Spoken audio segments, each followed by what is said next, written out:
Captain Insano shows no mercy. Straight cash, homie.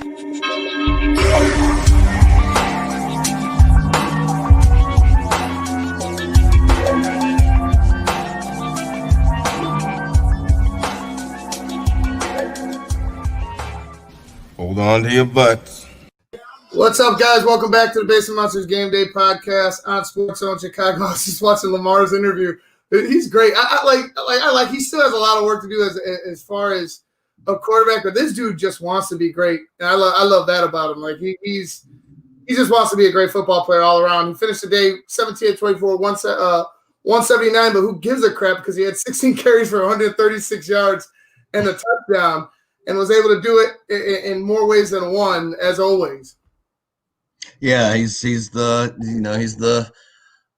video game version of human beings. He's just like he can do it. It seems like he just boom boom, he's gone. It's just like once he hits the Jets, there's not a lot of people who are going to catch him. Maybe Daniel Jones, but Hey, don't sleep on Daniel Jones' speed. I'm telling you, he had the fastest running touchdown of the season this year. So it was actually like 0.2 faster than Lamar. So but I mean the Ravens. This is what the Ravens have to do though. Like if he doesn't run, they're not running. You know what I mean? They're not going anywhere. So I okay, they won. They beat Tennessee, which I kind of was pulling for Tennessee, but I as far as the AFC goes and the people that they're coming up against. Maybe if they get lucky and have to play the Steelers a third time, maybe they get it. But other than that, any other team, I think they're done. Man, it's tough. You have to let Lamar beat you through the air. Exactly. Tennessee, for some reason or another, just couldn't do it. They were able to get to him time and time again. How many sacks did they have on the day? I didn't. They had four in the first half. Right, they had 4 in the first half, and I could recall 2 more in the second. It's just like when you're able to do that, you would think you should be taking this one home. Mm-hmm. But if you can't stop him in the run game, man, like I said, he's not going to beat you over the top. No. Like as of right now, no, because he doesn't have the playmakers.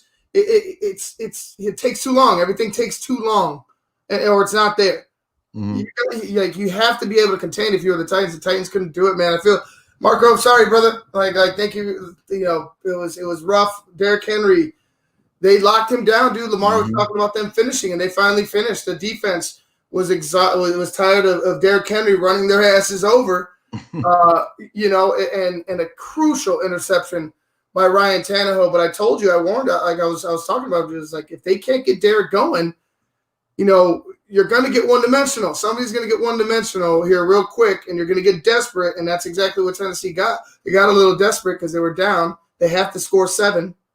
Field goal doesn't do you anything. So you have to score 7. They got a little desperate. They were already one-dimensional. They read it, and they got the interception, man. I mean, that's just what it is. Yeah, I mean, it's tough. That's the thing. Like we talk about the Tennessee Titans and how – Derrick Henry allows Tannehill to only have to throw, 25, 27 times a game.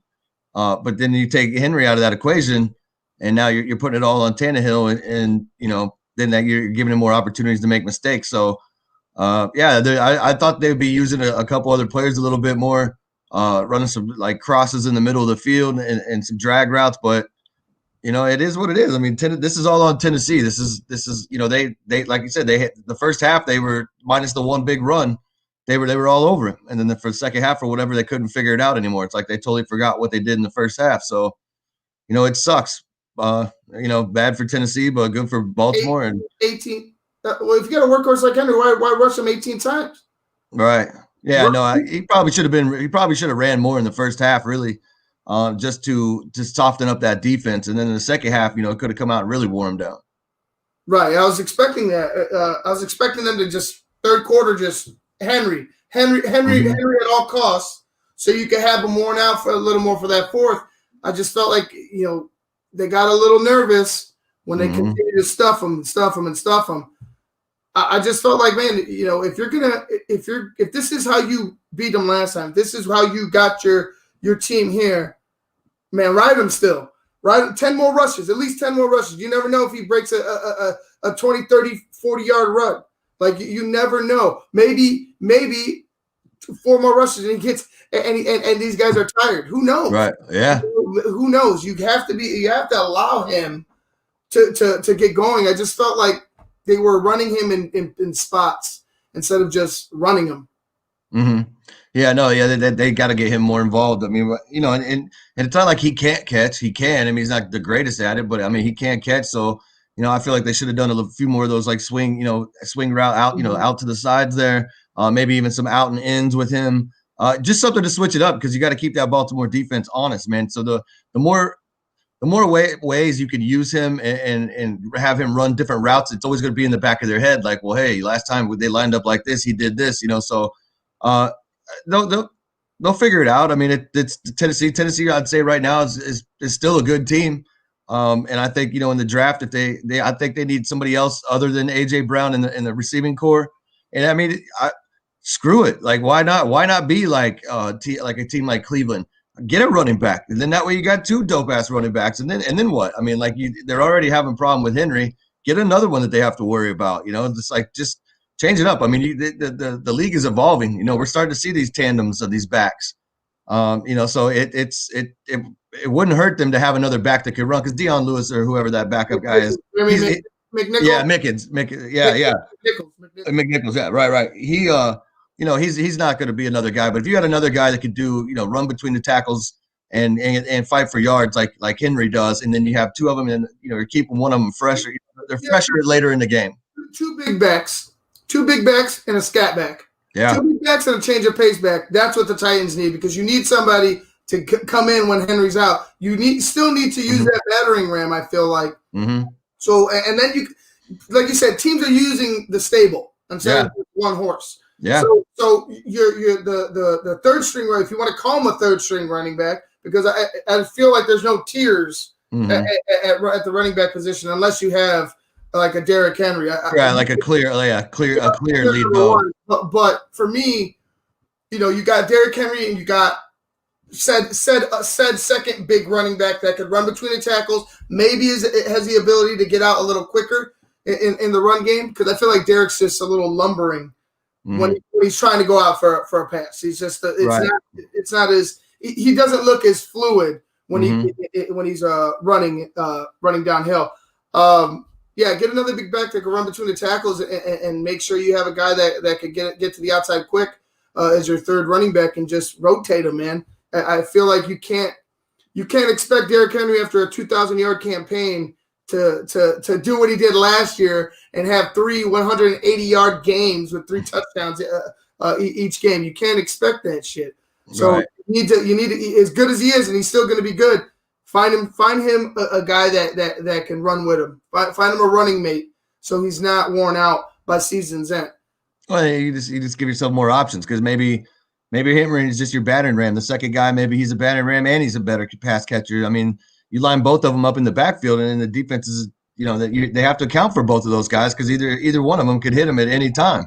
So I think, maybe they could probably use a little help in the secondary as well. But I feel like Tennessee's still going to be a good team. I feel like Tannehill, proved himself. I think he's coming back there next year.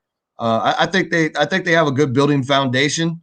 They just need to tighten it down with a couple role players, but like strong role players. Hit some good guys in the draft, and I think that team will. We'll be hearing about Tennessee for a while. I feel like. Yeah, I think Tennessee's going to be A-okay, and I think Ryan Tannehill just is going to get better and better. Mm-hmm. As long as you give him this, as long as you continue this, the players that you have on offense, I feel like are should be set for a little while. Mm-hmm. I mean, continue to add guys that are complementary to what you do, and then make sure you build that defense. The defense, I feel like today they did a good job, but maybe some speed, maybe on the line. You need to find some guys on that line that can get after the quarterback. They had a bunch of sacks, but if you could do it without sending guys, I feel like the Titans are going to fare a little better on defense. But they do. They also, I mean, I don't remember if he signed only a 1 year or not, but they do have Jadeveon Clowney too. So, when he's healthy, that's going to be a different kind of defense too. So, Yeah, I mean, if they can find another edge rusher on the opposite side of Clowney, I think they'd be good there too. But like I said, Tennessee, I think they don't have anything to hang their heads about. Sometimes, getting to this playoff round here, it makes guys hungrier. It makes them next year be like, all right, man, we were close. Let's pick it up. Let's pick it up. Because you got guys that have been in the playoffs, and then you got guys that have never seen the playoffs. So it's good for everybody. I mean, it sucks that you lost, but I mean, in the long run, I think Tennessee does all right. They're going to learn from it. And I think they do pick up some good people in the draft. And I think Tennessee is going to be, in the playoffs for the next couple of years. Yeah, well, I think they're all right. They're it's a tough loss of a good year, but hey, it's not like your team's depleted. It's not like big changes are happening. You're going to get this pretty much the same team going in next year. Hopefully, you'll have it a little built a little better. I trusted what Mike Vrabel's doing. Look what he's done so far with the team. So I feel like they have a good coach, and like I said, they're just a couple players away. And once they lock those down, and like I said, they're going to be all right. They're going to be in the. Like I said, I look to see them in the playoffs for the next 4 to 5 years, unless Trevor Lawrence comes in and starts lighting it up, and then they've got that South down there, that Indianapolis, Tennessee, Jacksonville league gets a little division gets a little tighter. But like I said, it's going to take time for Lawrence to grow down there. So like I said, I think the Titans are going to be just fine going forward.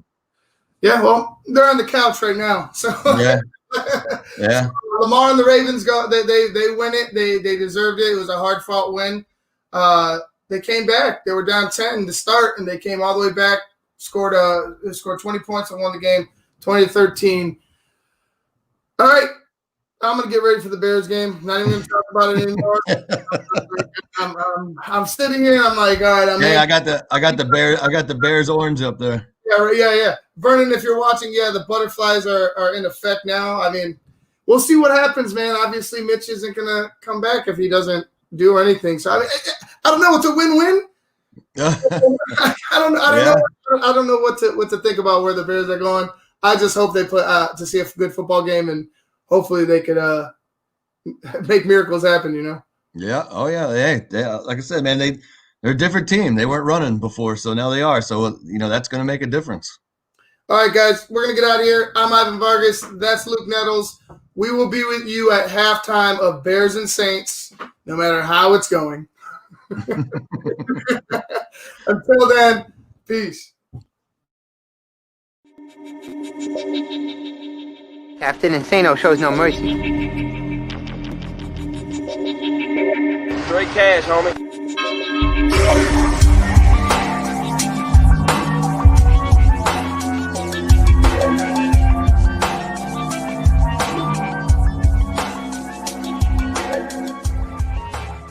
Hold on to your butts.